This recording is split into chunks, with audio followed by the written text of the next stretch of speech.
First 6 month कोई client नहीं था। क्लाइंट्स कहाँ से लेते हो और कौन सा प्लेटफॉर्म आप लोगों को सजेस्ट कर रहे मेरा सीक्रेट सब लोगों को बताओगे। हो? लगता है एआई सच में जॉब खा सकता है सॉफ्टवेयर डेवलपर का? खा ही रहा है। तो welcome guys, welcome to UQRT technologies. और आज हमारा जो पॉडकास्ट होने वाला है वो बहुत ही इंपॉर्टेंट होने वाला है। हमारा जो गेस्ट है वो है उमेश केवसरा सर, जो कि एक सक्सेसफुल अपनी सॉफ्टवेयर कंपनी रन करते हैं नासिक में। तो आइए उनसे थोड़ी बातचीत करते हैं।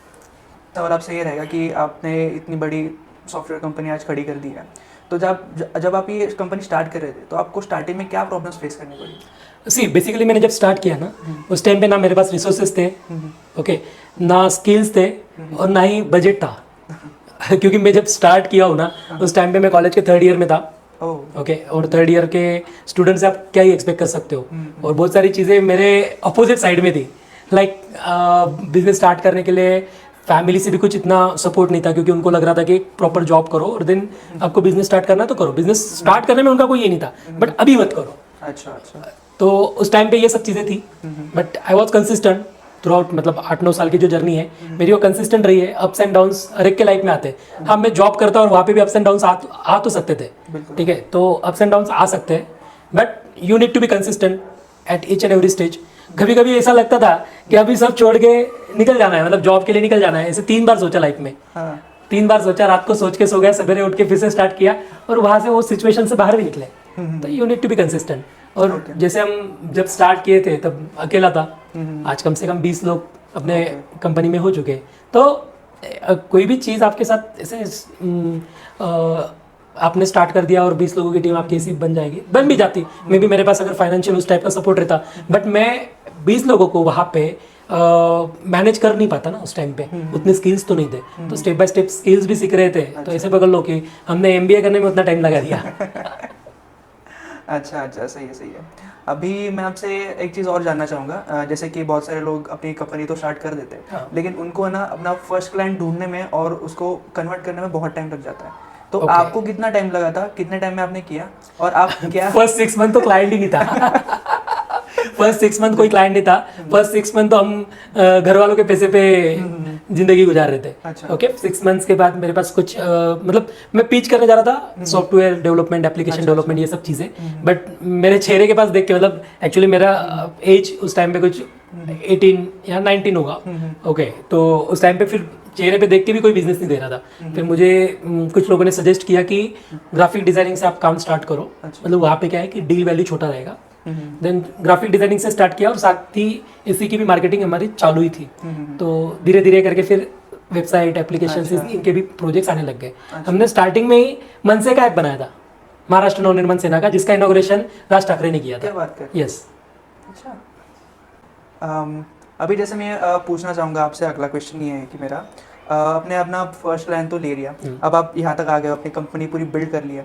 बहुत सारी कंपनियों का ना ऐसा होता है कि वो अपने जो एम्प्लॉयज़ हैं उनको टिका के रख नहीं पाते, जैसे कि टीम प्रॉपर बिल्ड नहीं कर पाते। तो आप टीम बिल्ड पे क्या बोलना चाहोगे? देखो, टीम बिल्डिंग करने के लिए मेरे हिसाब से 3 चीज़ें इंपॉर्टेंट है।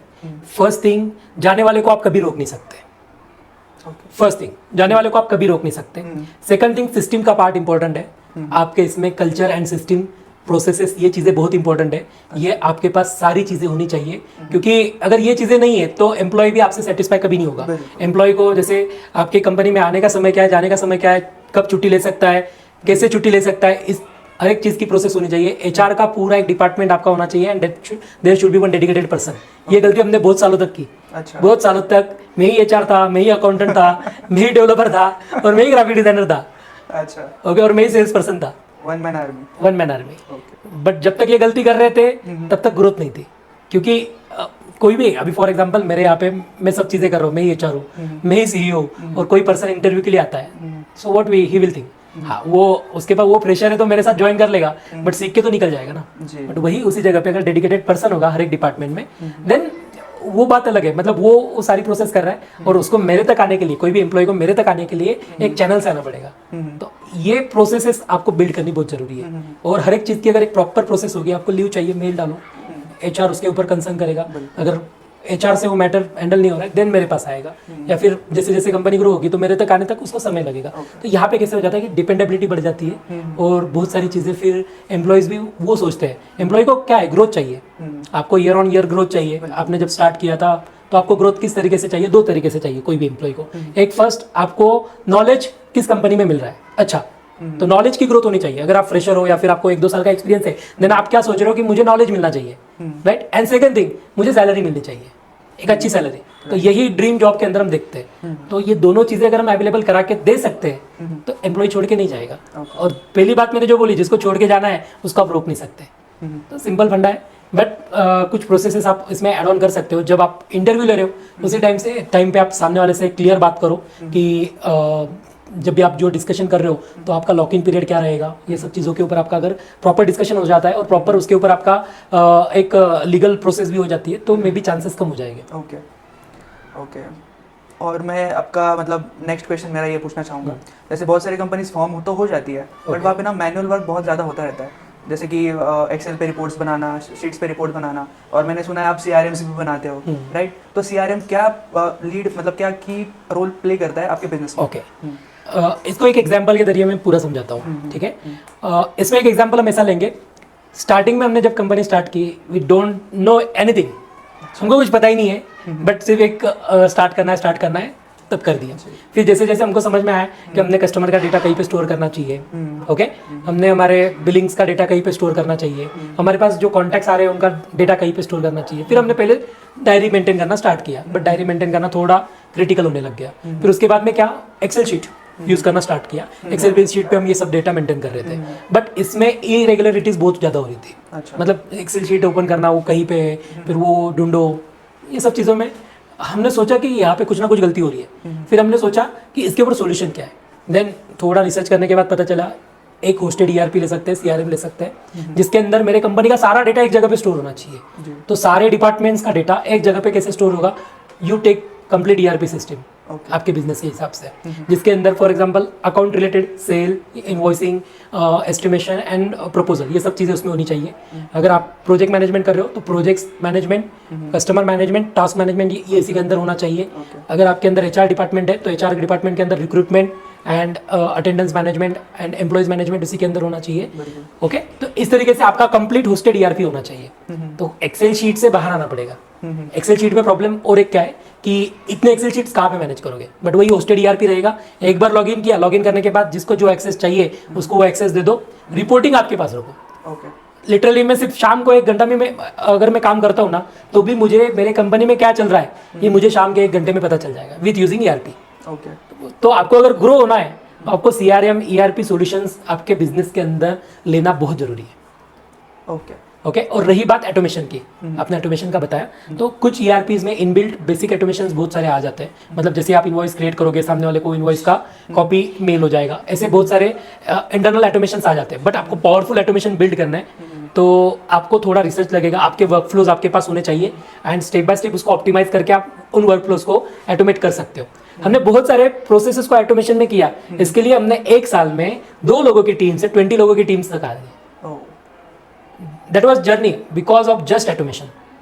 मतलब ये तीनों चारों चीज़ों का बहुत ज़्यादा इंपॉर्टेंस था। एक ऑटोमेशन का, ERP CRM का, ये यूज़ करने की वजह से हम जो दूसरे के ऊपर डिपेंडेंट हो रहे थे वो बहुत सारी चीज़ें हमारी कम हो गई। सिमिलर टाइप में आप आपके बिजनेस के हिसाब से सोच सकते हैं। Okay okay. सो चलो और एक हॉट टॉपिक पे बात करते हैं, जैसे कि AI का भी ज़माना आ गया है बहुत। तो ऐसे मतलब सॉफ्टवेयर जो कोडर्स होते हैं उनको बहुत लगता है कि AI मेरा जॉब ना खा ले। ओके, तो आपको क्या लगता है AI सच में जॉब खा सकता है सॉफ्टवेयर डेवलपर का? खा ही रहा है। अभी एक एंगल समझ लो, जॉब आपका खाएगा कब खाएगा, जब आप AI को आपका ओपोनेंट मान रहे हो, राइट। अगर आप AI को आपका सपोर्टर मानोगे ना, just use the super power of AI। मैं सिंपल चीजें बताता हूँ। आपका डेली का रूटीन है ना, AI सब बना के दे सकता है। मतलब what you should do, okay, and just train the AI में आप हर एक चीज का एजेंट बना सकते हो। आप जो भी डेली टास्क करते हो ना, उसका हर एक का एजेंट बना लो, ओके। तो अगर आपका परफॉर्मेंस इंप्रूव हो गया तो कंपनी आपको क्यों निकालेगी? यूज AI, आप AI का यूज करो। अगर आपको AI प्रॉपरली उसका पावर यूज करते आ गया ना, तो आपको वो निकाल ही नहीं सकते। सिंपल सी चीज है। ओके। हाँ, अगर आप सोच रहे हो कि AI हमारा अपोनेंट है, AI हमारा जॉब खा रहा है और हम AI के ऊपर बहिष्कार करोगे, ऐसे नहीं होगा। जिन लोगों ने कंप्यूटर के ऊपर उस टाइम पे बहिष्कार किया था ना, उनको सिस्टम में से बाहर निकलना पड़ा। जी। सिंपल सी चीज़ है, यूज टेक्नोलॉजी। जैसे जैसे रिवॉल्यूशन होगा उस टाइम पे वैसे वैसे हमको बदलना होगा। जो जो बदलेंगे वो उस रिवॉल्यूशन के साथ आगे बढ़ेंगे, जो नहीं बदलेंगे वो वहाँ पे ही रह जाएंगे। This is AI revolution. 2025 में हमने जो एआई देखा है, this is only 1% of AI revolution. 99% is pending. 99% में क्या क्या चीज़ें होगी आप सोच भी नहीं सकते। डिड यू सी मेरे वो मूवी देखा आपने? कौन सा वाला? उलझा जिया, कौन सा अभी मूवी आया है जो तेरी बातों में उलझा जी? हाँ, एआई रोबोट होता है, एआई रोबोट उसमें दिया है। हाँ हाँ। So this is I am saying 1% of the AI revolution only. Okay, तो क्या हमें फ्यूचर में ऐसे एआई रोबोट जैसे मूवी में दिखाया गया है वो सब पॉसिबल है? Yes, it is possible. It is possible. Just जितना उसमें दिखाया गया है that is also 1%। Okay, that is also 1%। Because अगर आपको एआई को प्रॉपरली समझना है ना, आप चैट जीपीटी का एप्लीकेशन डाउनलोड कर लो। ओके, जस्ट उसमें वॉइस चैट का फीचर है आपका। ओके, उसको बाद में रोबोट में कन्वर्ट करने की चीज़ बाद में, बट उसके साथ बात करो एआई के साथ।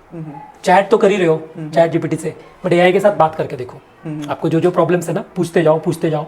आपको जो जो रोल उसको देना देते जाओ, उससे वो चीज़ों के आंसर लेते जाओ। आपको कहीं फील नहीं होगा कि वो जो मूवी में आपने रोबोट देखा है वो और ये चीज़ अलग है। बस आपके अभी मोबाइल में है, अगर इसको 4 मोटर्स और सब हाथ पैर जोड़ दोगे तो वो आपके सामने खड़ा रह जाएगा। उसको ऐसे प्रोग्रामेटिकली ट्रेन कर दिया तो आपके घर के काम करेगा। बिकॉज ऑलरेडी उसको एक सुपर पावर आपने दे दी है ना। चैट जीपीटी को कैसे काम कर रहा है, जो आप उसको प्रॉम्प्ट दे रहे हो वो उसके ऊपर आपको रिजल्ट दे रहा है। सेम चीज़ है, अगर चैट जीपीटी को आप जो प्रॉम्प्ट दे रहे हो वही प्रॉम्प्ट अगर आप एक रोबोट को दोगे और वो रोबोट उसी तरीके से आगे सिस्टम उसकी वर्क करेगी। लाइक मोटर, ये सब Motors and everything machinery parts रहेंगे। तो रोबोट ने उसको कॉल किया कि आपको हाथ ऊपर करना है, तो वो मोटर्स वैसे वर्क करेगी एंड वो हाथ ऊपर होगा। तो ये सब चीज़ें it is possible and this is only 1% of the AI revolution जो हम 2025 में देख रहे हैं। ओके, सो जो भी मतलब आज ये वीडियो देखने वाले ना, उन्होंने ये चीज़ समझ लेनी है कि एआई अगर हमने हाथ से यूज़ करना स्टार्ट नहीं किया, तो एआई का सुपर पावर हमने नहीं समझा, तो हम वो इस रिवॉल्यूशन में से बहुत पीछे रह जाएंगे। ओके, सही है। तो नेक्स्ट क्वेश्चन मैं आपसे ये पूछना चाहूँगा, जैसे बहुत सारे लोग ना कंपनी स्टार्ट कर देते हैं, ठीक है, और बाद में उनको ऐसा लगता है कि मैं अपने लाइफ से पीछे रह गया हूँ। जैसे उनकी पर्सनल लाइफ अलग हो जाती है, ऑफिस की लाइफ अलग हो जाती है, जिसमें उनको 24 आवर्स काम करना पड़ता है, ठीक है। तो कभी आपको ऐसा फील हुआ कि मेरी पर्सनल लाइफ बहुत पीछे रह जा रही है और मैं कहीं बहुत बार बिकॉज देखो, सबसे पहले तो बिजनेस स्टार्ट करना इज नॉट अ जोक। बिल्कुल। इवन ऑल मतलब बहुत बार ऐसे होता है ना कि रात को 2, 3, 4 भी बज जाते हैं ना, बट लगता है कि हमने करना चाहिए। 4 बजे के बाद में भी नींद नहीं लगती। ओके, और मतलब मॉर्निंग में मेरे को तो जल्दी उठने की पहले से आदत नहीं है, बट रात को हम जितना दे सकते हैं टाइम उतना देते हैं। और बिजनेस जब भी आप कर रहे हो ना, तो उसमें आपको ये डेडिकेशन चाहिए ही चाहिए। आप सोचो कि 10 बजे आएंगे, 7 बजे निकल जाएंगे, बिजनेस टाइम टू टाइम करेंगे, आप बिजनेस से बाहर हो जाओगे। इतना सिस्टमेटिक वैसे बिजनेस नहीं होता, ये सिर्फ जॉब ही होती है। और अभी जॉब भी नहीं होती। आप कंसिडर कर लो कि आपको लग रहा है 10 से 7 के अंदर आपकी जॉब है। आप जो भी जॉब कर रहा है ना, उसको भी जाके पूछ लो कि भाई 10 से 7 के अंदर तू जॉब कर रहा है। कस्टमर का कॉल आने के बाद में रात को 12 बजे भी लेना पड़ रहा है। आज की ये सिचुएशन है। अच्छा, आज की ये सिचुएशन है। अगर 12 बजे भी जॉब आपको, अगर कोई कस्टमर कॉल पे है, अगर वो कस्टमर आउट ऑफ इंडिया है, तो टाइम के हिसाब से आपको मैच करना ही है। बिल्कुल। तो कहाँ पे, मतलब जॉब में भी और बिजनेस में भी कहीं पे ही नहीं रहा। और बहुत सारी चीज़ें कोविड के बाद चेंज हो गई। मतलब कोविड के पहले ना हम सब एग्री करते थे 10 से 7 जॉब है, okay okay okay. Work from home आया, जब अवेलेबल है तब उठा देते हो। तो ठीक है, मतलब डिपेंड्स ऑन वर्क। कुछ चीज़ों में तो अभी भी 10 से 7 चल रहा है गवर्नमेंट के जैसे कामों से। बट वही कोई अगर ऊपर से पावरफुल आदमी आ गया तो उसको भी रात भर ड्यूटी देना ही पड़ता है गवर्नमेंट आदमी को। तो कहीं पे भी नहीं है। बिजनेस में तो आप सोच के चलो ही मत। अच्छा, ठीक है। तो अभी आपने जैसे बहुत सक्सेसफुल कंपनी बना ली है यहाँ पे, तो आप उस उमेश से क्या कहना चाहोगे जो अभी कंपनी स्टार्ट करने वाला है, जो कि 20-22 साल का है? ओके, मेरे हिसाब से ये बहुत सही क्वेश्चन है। बिकॉज अगर वहाँ पे मुझे कोई गाइड करने वाला मिलता ना, तो जो मुझे 8 साल लगे उसके जगह पे कम साल लगते। ओके, ठीक है। तो मैं उनको ये चीज़ बोलना चाहूँगा कि प्रॉपर प्लानिंग करके आओ। ठीक है। एक बहुत बार हमको लगता है कि बहुत सारे ना संत महात्मा सब लोग आके बोलते हैं कि पैसा ही सब कुछ नहीं होता, पर ये बोलने के लिए भी इतना पैसा चाहिए, इतना पैसा अकाउंट पे चाहिए, तब हम जाके बोल सकते हैं। वो बोलने के लिए भी हमारे अकाउंट में बहुत सारा पैसा चाहिए। पैसा बहुत कुछ भले ही ना हो, पर कुछ तो है। तो पैसा बिजनेस में बहुत इंपॉर्टेंट है। If you have good cash flow then आपकी कंपनी प्रॉपर सभी चीज़ों में ऑपरेशन सोच सकते हैं. फॉर एग्जाम्पल मेरे पास पैसे नहीं है और मैं बिजनेस करने निकला हूँ, ओके, तो मेरे साथ जो भी जॉब करने के लिए आया है मैं उसको कितने दिन तक सर्वाइवल कर सकता हूँ. भाई मेरे पास पैसे नहीं है, जॉब कर, आएगा तो दूंगा. जो आप करोगे नहीं नहीं बिल्कुल कोई नहीं करेगा. तो बिजनेस में cash flow is very important. Cash flow के लिए आप गवर्नमेंट की बहुत सारी स्कीम्स भी है जिसका आप बेनिफिट ले सकते हो, बट उसके लिए भी बहुत सारे इंडिया इतना ये नहीं है, फास्ट नहीं है कि आपको सब चीज़ें मतलब आपका सिविल चेक होगा, ये होगा. और जब हम स्टार्ट करने जाते हैं उस टाइम पे हमारा सिविल भी बना हुआ नहीं रहता है. हाँ, बट इंडिया में बहुत सारी चीज़ें अभी बन के भी आ रही है. लाइक 59 मिनट्स में भी मुद्रा लोन हो जाता है, तो 5 लाख रुपए तक, या फिर जैसे आपका पिछला है उसके हिसाब से आपको लोन भी मिल जाता है. सीड्स फंडिंग के स्कीम है, 20 लाख तक ग्रांट मिलती है, डिपेंड्स ऑन आइडिया. बट ये सब चीज़ों के अलावा भी आपके पास एक फंड होना चाहिए बिजनेस स्टार्ट करने के लिए. मे बी वो सीड फंडिंग होगी या फिर आप लोन लेके कर सकते हो, अलग अलग चीज़ें है. बट बिजनेस में कैश फ्लो होना चाहिए. कैश फ्लो लेते वक्त भी मतलब बिजनेस में आपके पास पैसे इतने होने चाहिए कि 1 साल तक आपका बिजनेस नहीं रन किया, फर्स्ट क्लाइंट मिलने में देर भी हो गई, फिर भी आप बिजनेस को सर्वाइवल कर सकते हो. बिजनेस सर्वाइवल होना बहुत इंपॉर्टेंट है. बिजनेस टाइम लेगा, बिजनेस कम से कम 1.5 साल तो टाइम लेगा ही लेगा सर्वाइवल होने में. 1.5 साल का फंड आपके पास होना चाहिए, फर्स्ट थिंग. सेकंड थिंग, आपके पास स्टार्टिंग में प्रोसेसेस होनी चाहिए. बिजनेस स्टार्ट करने के बाद प्रोसेसेस मत बनाते बेटो. बिजनेस स्टार्ट करने के पहले पूरा प्लानिंग, पूरे प्रोसेसेस होने चाहिए. आपके बिजनेस के हिसाब से कितने आदमी लगने वाले हैं उनका ऑर्गेनाइजेशन चार्ट आपके पास पहले रेडी होना चाहिए. सबसे पहले एचआर को हायर करो, एचआर से पूरी टीम हायर करवाओ. ठीक है. बहुत बार गलती क्या करते हैं कि हम हायर कर लेंगे ना एक को, अभी अकाउंटेंट की जरूरत है अकाउंटेंट ले लेते हैं. कोई जरूरी नहीं है, पहले एचआर हायर कर. एचआर काम उसका है ना हायर करने का, तो वो करेगा. ठीक है. हम क्या करते हैं, पूरा जुगाड़ू बन के आगे चलना चाहते हैं, बट वो कहीं ना कहीं हमको बहुत प्रॉब्लम्स क्रिएट करता है. और एक प्रॉपर स्ट्रक्चर बना के ही काम करो. ठीक है. उसमें प्रोसेसेस बनाओ. ईआरपी यूज करना स्टार्टिंग से ही रखो, क्योंकि हम बीच में कहीं पे ईआरपी लाएंगे, एग्जिस्टिंग एम्प्लॉय उसको हाथ भी नहीं लगाएंगे. फिर आपको उनको पीछे लग के वो सिखाना पड़ेगा. बट पहले से सिस्टम है, एम्प्लॉय आया वो बोलेगा, मैं तो बोलूँगा यही भाई यहाँ पे यही सिस्टम है. वो पहले दिन से ही बीच में से कोई भी सिस्टम लाओगे ना, एम्प्लॉय नहीं बोल देता है. ठीक है.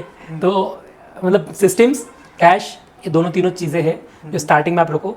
और रिसोर्स हायर करना इंपॉर्टेंट है. तो आपके पास आप जब स्टार्ट कर रहे हो बिजनेस, आपको जो चीज़ें आती है, हमारा एक और चीज़ मीट क्या है पता है क्या, मेरे को सब आता है. मेरे को सब आता है, मैं दुनिया का सबसे होशियार आदमी हूँ. ओके. पर मैं लेते वक्त जो जिसको भी पिक करूंगा ना, मैं मेरे कान के नीचे का देखूंगा. अरे क्यों देखना है, हर एक चीज़ फिर तू बोलेगा, फिर वो वही करेगा. जरूरी नहीं है. इंडस्ट्री के आपको जिस चीज़ की नॉलेज नहीं है उस चीज़ के लिए पर्सन हायर करो. For example you are not good in digital marketing, तो आप डिजिटल मार्केटिंग के लिए ऐसा पर्सन हायर करो कि जिसको उस इंडस्ट्री का स्पेसिफिक प्रॉपर नॉलेज है. Okay. If you are not good in accounting, then accounting के लिए ऐसा पर्सन हायर करो कि जिसको पूरी तरीके से अकाउंटिंग आती है. नहीं तो अकाउंटिंग वाला फ्रेशर हायर कर लोगे और उसको बैलेंस शीट क्या है, ये क्या है, वो क्या है, उस सब आपको ही सिखाना पड़ेगा और आपको भी पता नहीं है. फिर किसी को पकड़ के लाओगे, उसको बोलोगे और इन चीज़ों में 6 महीने निकाल देगा, तो क्या काम का आपका. स्टार्टिंग से रिसोर्सेज के ऊपर थोड़ा फोकस करो. और रिसोर्सेज में ऐसे लोग होने ही नहीं चाहिए जो मतलब हर एक चीज़ के ऊपर देखेंगे, करेंगे. लोग ऐसे होने चाहिए एकदम बताई बात, उसके ऊपर तुरंत एक्शन. तो ये चीज़ें स्टार्टिंग में ध्यान रखो. और एक मेन चीज़, अगर आप बिजनेस स्टार्ट कर रहे हो तो आपकी पर्सनल आइडेंटिटी बहुत इंपॉर्टेंट है. अच्छा. पर्सनल आइडेंटिटी के ऊपर स्टार्टिंग से काम करो. Okay. You are the face of your business. अगर आप आपके बिजनेस के फेस हो तो आपका फेस वैल्यू उतना प्रॉपर मार्केट में बना रहना चाहिए. फेस वैल्यू के ऊपर से काम ज़्यादा बनते हैं. ओके. तो ये चीज़ें इंपॉर्टेंट है स्टार्टिंग में. बिल्कुल. तो अभी जैसे बहुत सारे लोगों ने अपनी कंपनी खड़ी कर दी है, ठीक है, बट उनको क्या होता है ना, क्लाइंट लेने में मतलब कन्वर्ट करने में बहुत दिक्कतें आती है, क्योंकि वो प्लेटफॉर्म्स ही नहीं जानते कि क्लाइंट उन्हें कहाँ पे मिल सकता है. तो आप क्लाइंट्स कहाँ से लेते हो और कौन सा प्लेटफॉर्म आप लोगों को सजेस्ट करो? मेरा सीक्रेट सब लोगों को बताइए. ठीक है. फॉर माई बिजनेस B2B के अंदर अगर है तो I will suggest LinkedIn is good platform. ठीक है. मैं लिंक्डइन को बेस्ट प्लेटफॉर्म मान सकता हूँ अभी के हिसाब से. इसके साथ साथ आप B2B लीड्स जहाँ से मिल सकते हैं, लाइक अपोलो, ये भी प्लेटफॉर्म्स आप यूज़ कर सकते हो डेटा कलेक्शन करने के लिए. बट सिर्फ डेटा कलेक्ट करना is not a sales. Data collect करने के बाद लीड जनरेशन प्रॉपर होना चाहिए. आपकी पूरी कस्टमर एक्विजिशन प्रोसेस की ब्लूप्रिंट आपके पास होनी चाहिए. और ये हम सिखाते भी है और करा के भी देते हैं, इम्प्लीमेंट भी करा के देते हैं. अच्छा. हाँ. क्योंकि हमारा जो पार्ट है that is in software development, in customer acquisition process, in सभी प्रोसेस में है। जी। तो मेरा ये रहेगा कि एक पूरा कस्टमर एक्विजिशन प्रोसेस के ऊपर पहले आपको बनाना है। मैंने प्लेटफॉर्म्स लाइकली बता दिया, लिंक्डइन है या इनके ऊपर आप डायरेक्टली डीएम कर सकते हो, बट हर एक के पीछे एक साइकोलॉजी जरूर है। If you are new in the business you need to crack this psychology. ये साइकोलॉजी जो क्रैक कर लेगा, आप जब भी क्रैक करोगे तब सक्सेस मिलेगा। ये साइकोलॉजी एक बार क्रैक हो गया उसके बाद सक्सेस है, तब तक सक्सेस नहीं मिलेगा। और एक चीज़ ऐसी कि जैसे आपने लिंक्डइन बताया, ठीक है, वो हमने भी यूज़ किया है, लेकिन उसमें हर बार ऐसे पर्सनली मैसेज करो, जाके रिक्वेस्ट भेजो, कनेक्ट करो, फिर बाद में कनेक्शन रिक्वेस्ट एक्सेप्ट होगी, फिर मैसेज आएगा। ये सभी चीज़ों के लिए टूल्स है, आपको ये सब चीज़ें मैन्युअली करने की जरूरत नहीं है। Okay. Okay, if you are running business you should have marketing budget, और वो मार्केटिंग बजट आपने सही टूल्स चुनने में लगाना है। ओके।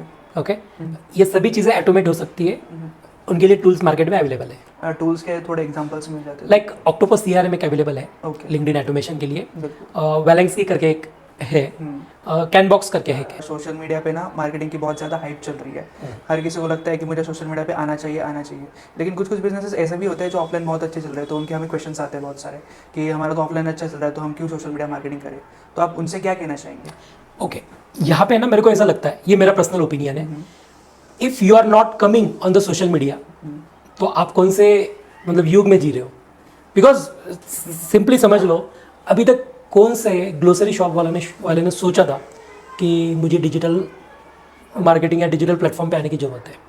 जिप्टो आया, स्विगी इंस्टामार्ट आया, ब्लिंकिट आया, और इन सब का गेम खत्म। तो आज आप वो माइंडसेट लेके चल ही नहीं सकते कि मैं ऑफलाइन में मेरा बिजनेस चल रहा है, मैं क्या करूँ। आज हर कोई रेस्टोरेंट वाला जो ऑफलाइन बिजनेस कर रहा है वो भी उसकी एडवर्टाइजमेंट कर ही रहा है ना। तो ये सोच के नहीं चलेगा, आपको कहीं ना कहीं पे तो भी आपको सोशली, डिजिटली, इन सभी चीज़ों के ऊपर आना ही होगा। आपका जो भी बिजनेस हो, फॉर एग्जांपल आपका बिजनेस एंड यूज़र से कनेक्ट होता भी ना हो, फिर भी वहाँ पे आप डिजिटल प्लेटफॉर्म्स लाइक उसका मैनेजमेंट हो या फिर ये सब चीज़ों में आप डिजिटल प्लेटफॉर्म का एआई का यूज़ कर सकते हो। ये सब चीज़ें अभी बहुत इंपॉर्टेंट हो चुकी है। जैसे कि अपना प्रेजेंस बढ़ाना या फिर मैनेजमेंट के लिए, इंटरनल मैनेजमेंट के लिए आप बहुत सारे एआई एजेंट्स भी तो यूज़ कर सकते हो। मैं ना कुछ दिनों से फेसबुक एड्स चला रहा हूँ अपनी क्लोथिंग स्टोर के लिए, और अच्छे अच्छे क्रिएटिव्स भी हैं मेरे पास, लेकिन पता नहीं रीच नहीं आ रही होती और लीड्स नहीं आ रहे मुझे।